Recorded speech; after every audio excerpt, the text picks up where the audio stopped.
Parents understand the risk of choking when it comes to babies and toddlers. That's why you take extra precautions, like cutting up your child's food and paying attention to the age recommendations on toys, all to protect your kids from choking. So you'd expect your child's daycare to do the same, right? Sadly, daycares don't always take the necessary precautions and put young children at serious risk of choking.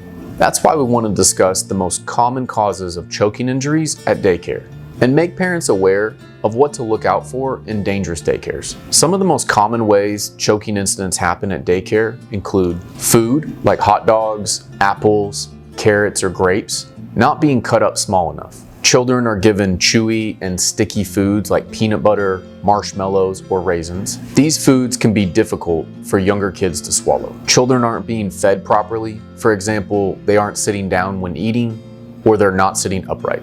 Dangerous everyday objects like marbles, pens, marker caps, or small rocks are out and accessible to kids. Kids might be playing with small toys that aren't age appropriate, or kids have access to broken toy parts and aren't being properly supervised. Other common objects that can become lodged in a child's throat and can cause a choking injury include batteries, particularly button batteries. These can often come from toys that don't have a secure battery closure.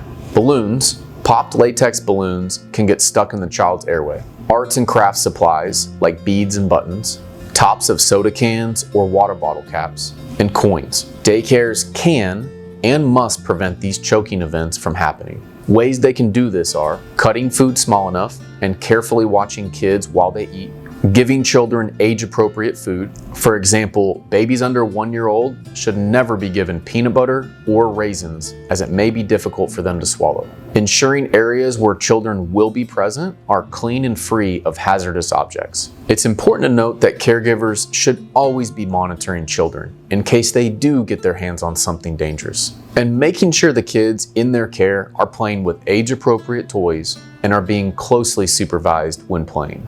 Additionally, all caregivers should be trained in CPR in case something does go wrong.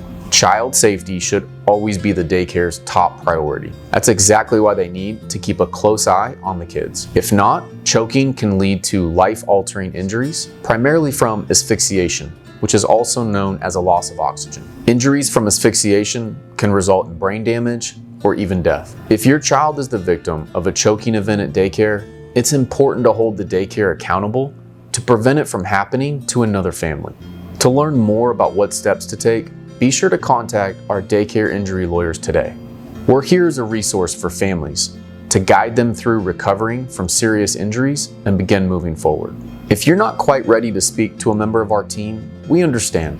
Be sure to download our free guide, 5 Steps to Take After a Daycare Injury. It's linked below.